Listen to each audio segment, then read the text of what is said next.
Gilmar Mendes afirmou que a proposta de anistiar os investigados por envolvimento com o 8 de janeiro, defendida por Jair Bolsonaro durante manifestação na Avenida Paulista no último domingo 25, não faz o menor sentido.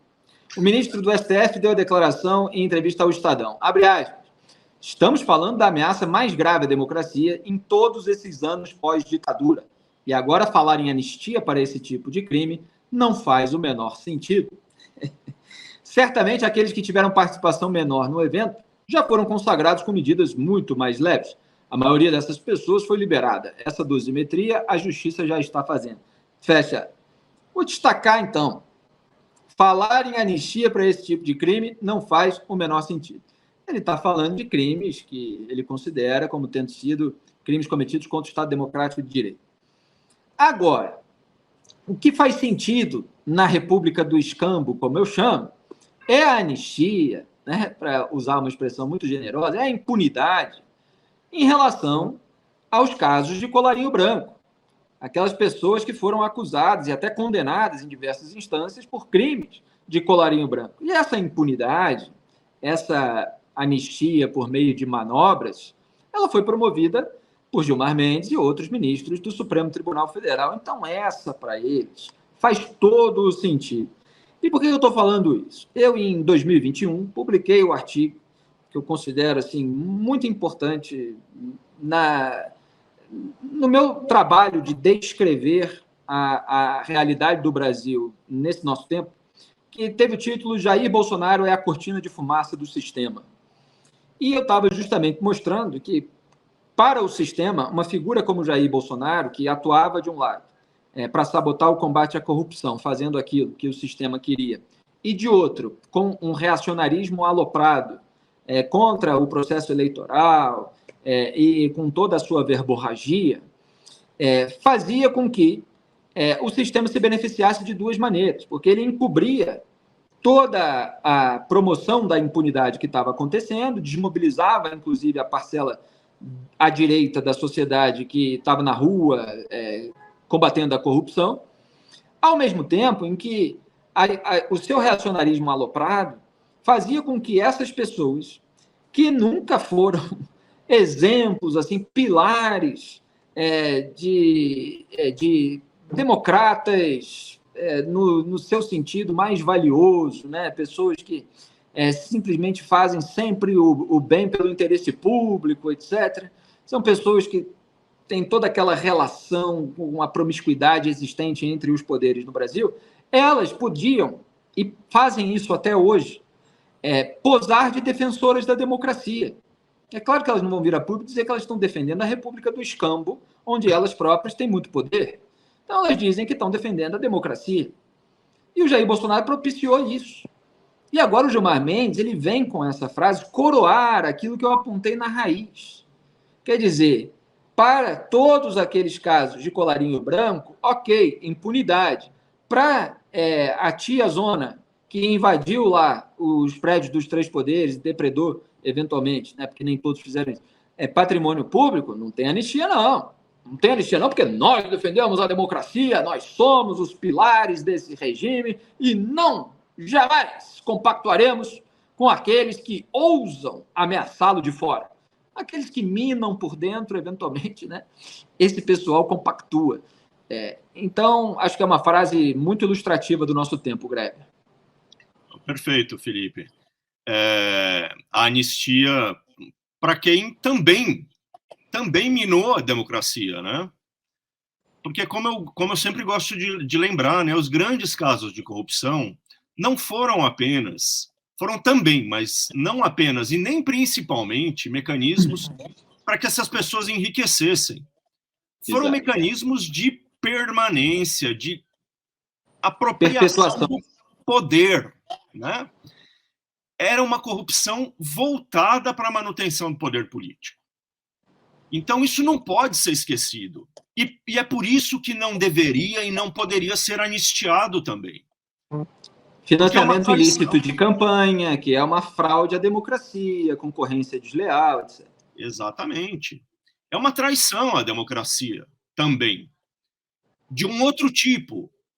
Não é esse ataque direto, violento, mas é sutil, encoberto e muito pernicioso também. Não pode ter anistia para isso, mas se decidiu que vai haver, né? E só para, assim, um outro aspecto que eu queria chamar a atenção nessa fala do Gilmar é que é o seguinte: supondo que prosperasse essa discussão sobre anistia dentro do Congresso. É uma discussão do Congresso, né? Para começo de conversa. Daí aprovam uma lei de anistia.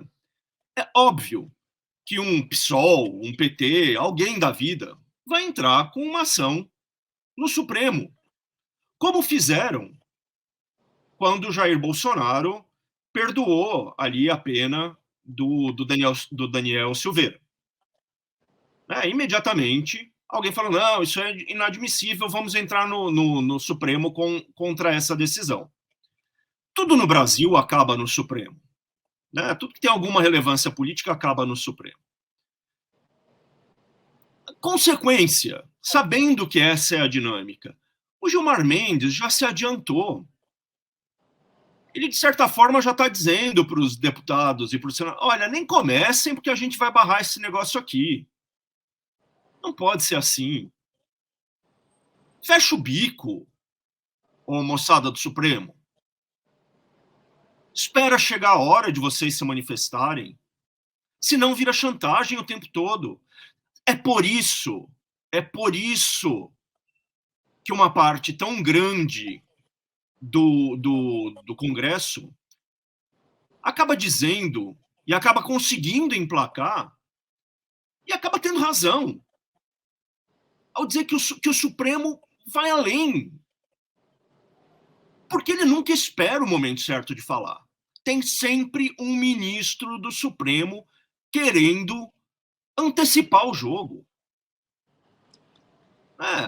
Tem sempre um derrite para falar que tinha 750 mil. Pois é. Quem perdeu essa análise aqui, assiste no programa da segunda-feira, né? 26. É isso aí. Muito bem. E o Gilmar, ilustrando aqui o que o Graeb está dizendo, também foi questionado se considera a declaração do Bolsonaro sobre a chamada minuta do golpe uma admissão de culpa, como defendem investigadores da Polícia Federal. O ministro respondeu que a fala parece uma confissão de que ele sabia da existência do documento, acrescentando que o ex-presidente deixou a condição de possível autor intelectual para pretenso autor material da tentativa de golpe de Estado. Abre aspas. Temos esses dados e, por isso, talvez ele decidiu fazer esse movimento para mostrar que tem apoio popular, que continua relevante na opinião pública. Isso não muda uma linha em relação às investigações, nem muda qualquer juízo ou entendimento do STF. Fecho aspas. Greve, o sujeito é um ministro que poderá julgar nesse processo. Ele não tem o menor constrangimento em dizer como ele avalia. Inclusive, ministros, e eventualmente ele próprio, porque não dizem o nome, fazem off aí para a imprensa, e eu comentei isso no X outro dia, para dizer qual é a sua avaliação a respeito de um elemento que apareceu no episódio, no processo que eventualmente eles vão julgar. E parece que eles vão, com essas declarações, avalizando ou direcionando o caminho de investigação da Polícia Federal. A Polícia Federal vaza ali, um investigador vaza ali para um repórter amigo, que nós consideramos que o Bolsonaro confessou que tinha conhecimento da minuta do golpe. Aí vai o ministro, não, ministros do STF, de forma reservada, avaliam que a declaração de Bolsonaro, de fato, é um reconhecimento de que houve a minuta e tal. Aí o investigador fala, beleza, obrigado, então vou continuar por esse caminho mesmo. Quer dizer, eles vão avalizando, via jornais, a rota da PF. E é óbvio que é grotesco isso, ainda mais vindo de ministros do Supremo, que toda hora ficam acusando a Lava Jato de ter atuado em conluio com a imprensa para emparedar ministros do STF, inclusive um que já morreu. Porque outro dia o senhor Gilmar Mendes, ele atribuiu uma motivação não técnica a um colega morto, para ter votado diferente dele. O Teoriz Lavasque, e a gente fez essa análise aqui no Papo Antagonista. Lembrando a todos que os cortes do Papo Antagonista e as íntegras ficam disponíveis aqui no canal de YouTube, aba playlist, Papo Antagonista com Felipe no Brasil, está tudo lá. Você quer saber assim, vocês trataram desse assunto? Entra lá para ver que a gente tratou. Então, até isso o Gilmar Mendes fez. Não está demais, não, Greg? É isso, né? É a mesma coisa que eu estava falando antes, né? Eles não se satisfazem com ter a última palavra no nosso sistema político. A última palavra é do Supremo Tribunal Federal. Eles querem ser blogueiros. Eles querem criar o caminho, eles querem trazer de volta quem eles acham que se desviou. Ou seja, não pode ficar falando assim. Constrange os outros poderes, constrange a investigação, né? Exatamente. Eu estou dizendo só que eles são influencers jurídicos. Eu acho que daqui a pouco vão começar a fazer selfie. Olha, em instantes, na minha live, eu vou comentar o que eu achei da manifestação de hoje e tal. Entrem no nosso canal para ver. Quer dizer... E não se esqueça de dar um like, né? Não se esqueça de dar um like.